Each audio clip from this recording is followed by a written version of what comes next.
Hey guys! So my Facebook friends was wanting me to do more cooking videos because, I don't know, I guess being a stay-at-home dad, I've picked up a couple of cooking tips and I've learned to make some really easy meals that are fun to make and they're cheap. You can save a lot of money.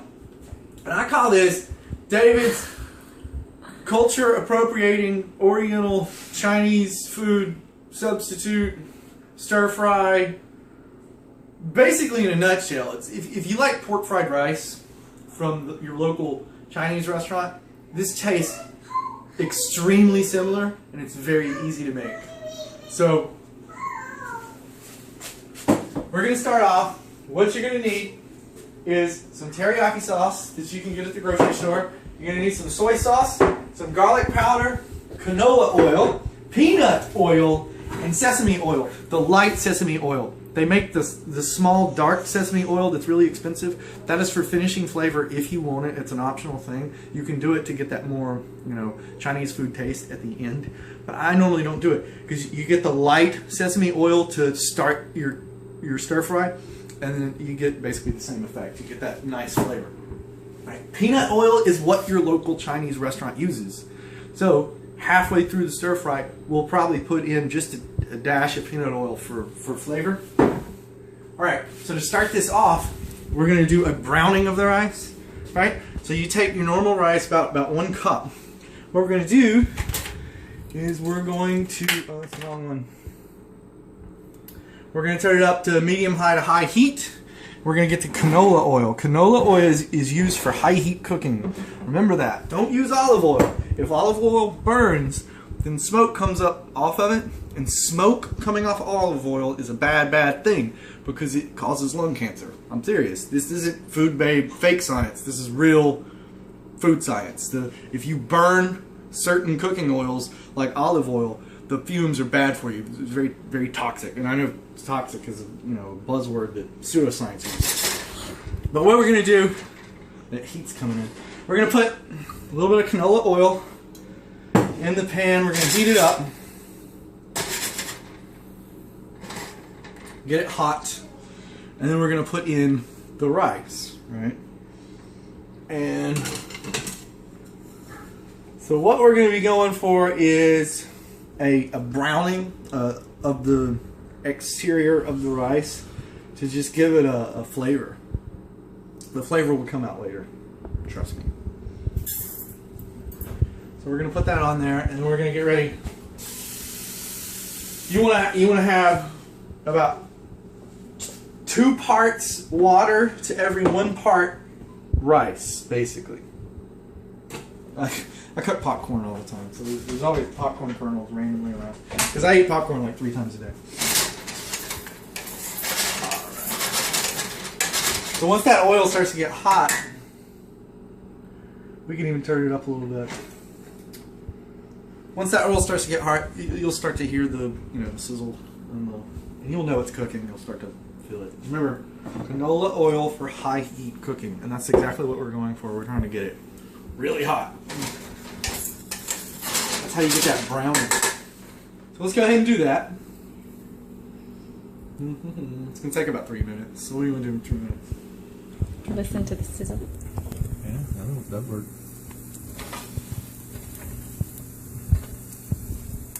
There we go. It's starting to come in now. You'll notice some of the rice is actually starting to get a browning on the outside, and that's what we're going for, because we're going to cook the rice like normal rice, but this gives it a nice flavor. I just prefer rice this way, and ever since I learned to cook it this way, I cook almost all my rice this way. Yeah, I like it too. You'll know it's starting to work when you see some of the, well, we got a little something on the eye, but hey, what can be done?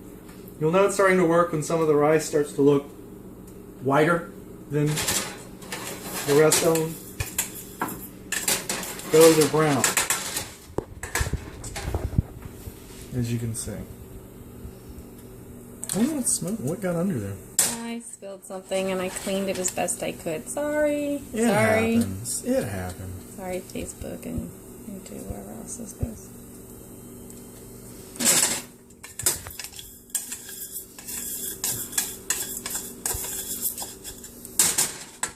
This is almost done.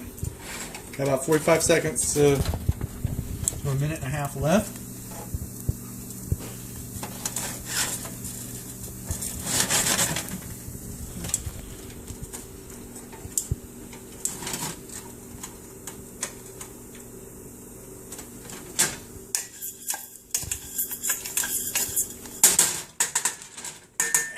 And then we're going to take, remember, 2 parts water to 1 part rice.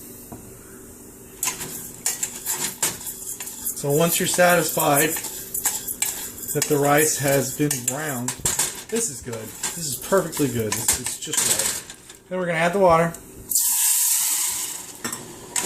Bring it up to boiling. Add the second part of the water.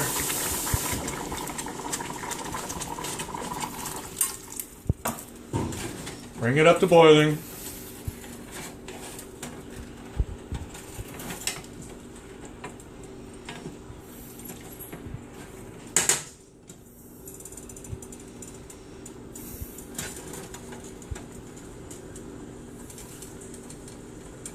Yay! Alright, and we don't really have a lid. We accidentally broke the lid for this one recently. So now that it's up, so boiling, we're going to go ahead and turn down the heat to like a low medium. And we're gonna, this is what we have. That'll work. I kind of shattered the lid. Oops. Literally shattered. So we'll turn it down to a low medium, almost a simmer. Now we're going to let that cook for 15 minutes. Now during these 15 minutes, we're going to get our vegetables ready. Now I use onions and mushrooms and corn. I'll see you in a minute after I get this prepped. Alright, so we have a couple of eggs, mushrooms, onion, cubed ham, pre-cubed ham that you can buy at the grocery store for cheap, cheap, cheap. Some broccoli. I'm growing broccoli right now in my backyard. I love broccoli. Garlic, some pressed garlic. We got a garlic presser. You can use garlic powder instead of fresh garlic, but I'm going to use fresh garlic because we have it. And genetically modified corn because it's perfectly 100% safe for my family, and I trust it completely. Science is awesome. Now we're going to go ahead and heat up the wok. This, by now, we've done our 15 minutes. I'm going to take the rice off the heat. Let it sit. Finish doing its thing. A good stir fry is extremely high, Sagan. A good stir fry is extremely high heat. And you want to cook it fast. Get the heat, and it's really hard. You're supposed to do it over open flame so that the heat stays constant even when you're moving the wok, so the heat stays on it. This is all about high heat cooking. But we're going to try to do the best that we can. Alright? We're going to try to keep it on the heat. Sesame oil. I'm going to go ahead and coat the wok pretty well. That sesame oil is going to give us a flavor. And we want to start off with the onion and mushrooms because these are going to absorb the oil really good and give you basically the flavor that you're wanting.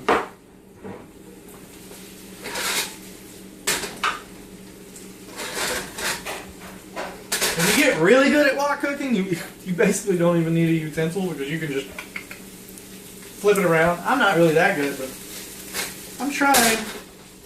You can hear how hot that got already. Yeah.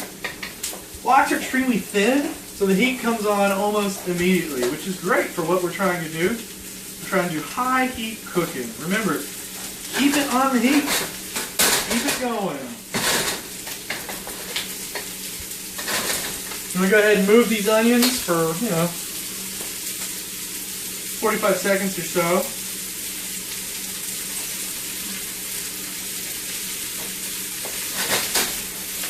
The reason why you do the wok flip, there's some science behind it. As you're flipping it, you're getting air into it, which is helping get the flavors to the food.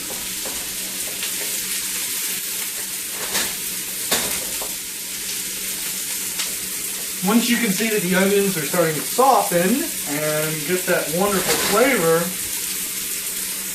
Go ahead and add the mushrooms. Now, I like mushrooms. Some people don't like mushrooms. You don't have to add mushrooms. I mean, pork fried rice normally doesn't have mushrooms, so I like mushrooms. That's just me.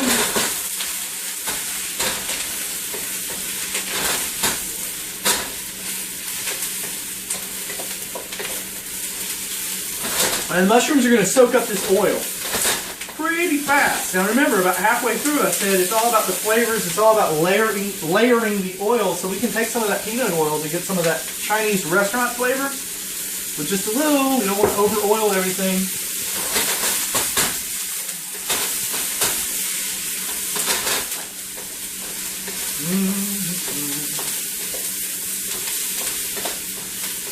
Now as the mushrooms start to soften, they're going to shrink a lot. Next, we're going to get ready with the broccoli. Let's go ahead and get everything ready over here.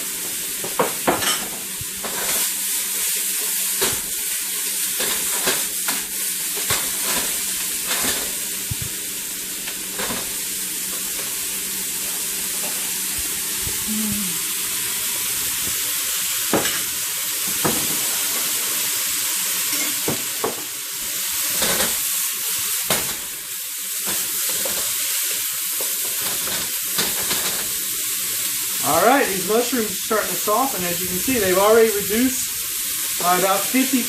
That's why this high heat cooking is so imperative.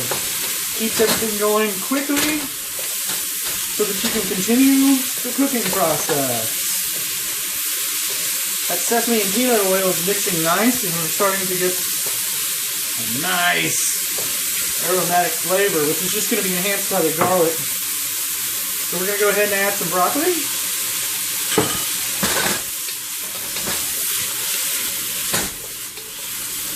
Now from this point on, whatever you put in is just going to cook up. So it's all about just kind of bringing it to temperature with the rest of the meal. Which should only take about 30 seconds or so.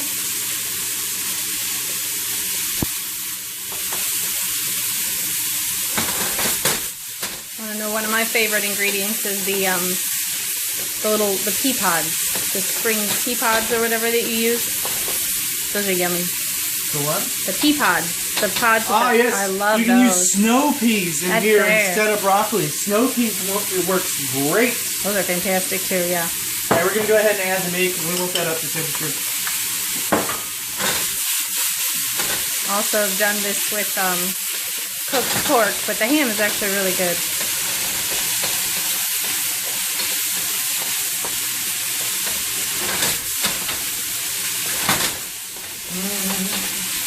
Let it go, let it go.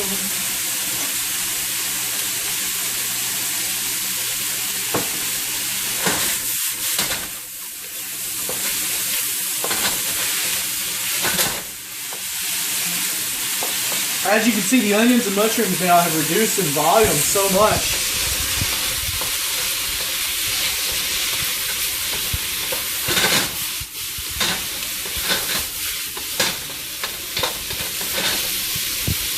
Now we add the corn, genetically modified corn, of course.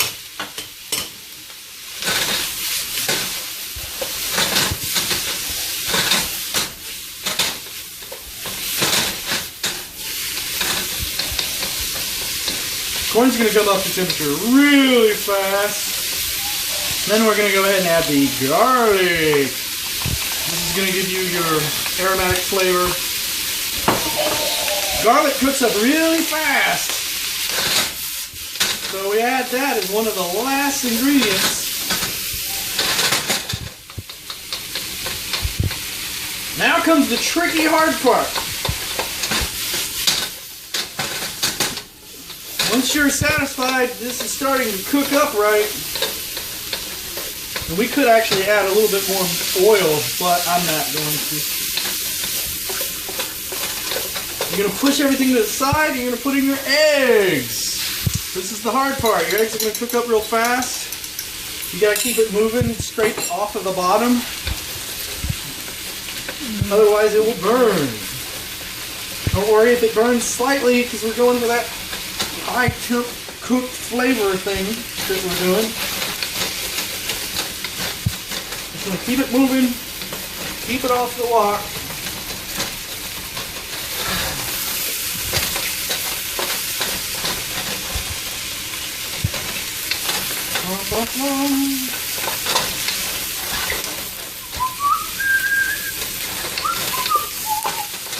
All right.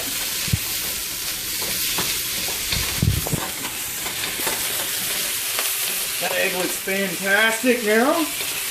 Now we can go ahead and start mixing it in with the rest. Now we're going to finish this by pouring in our rice that we browned.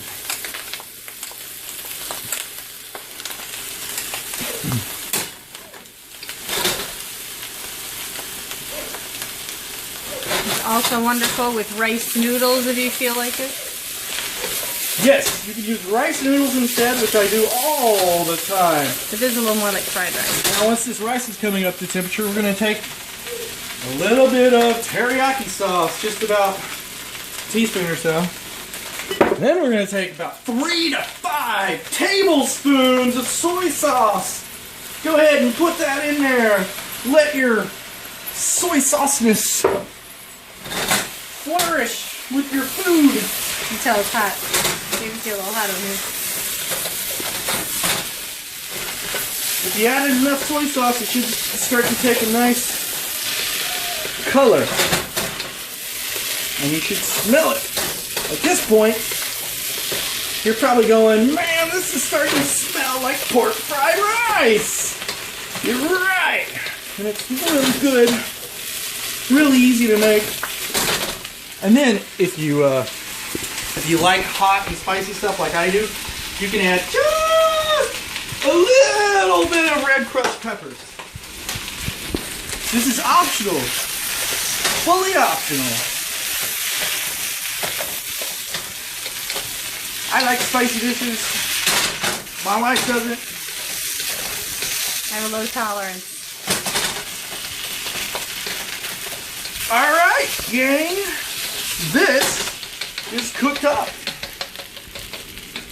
And there you have it. There you have it. This will feed a family of 4. If you get all your ingredients at the grocery store, and then you prepare it in such a way as to divide it up into 2, sometimes even 3. I'm sweating because the heat is so hot. 2, maybe even 3 meals out of your ingredients. This is basically made for about $5 per meal. And you're feeding a family of 4. And it is absolutely delicious. Here, I'll show you.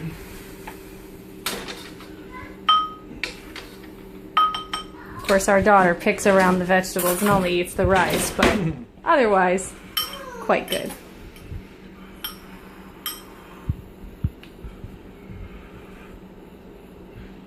That's high heat.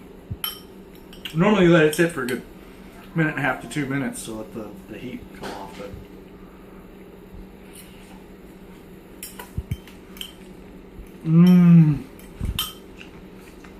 it's delicious. Well, like I said, as an optional, you can take the dark sesame oil that comes in a small container, and as for finishing, you can put 3 to 4 drops, and then yeah, it gives you that nice Chinese flavor. So, yep. Thank you very much for tuning in. I hope this was informative. This is a good stir fry to make for cheap, and I call it, Chinese food substitute when we don't want to spend $25 to $40 for Chinese takeout. Thanks a lot, guys.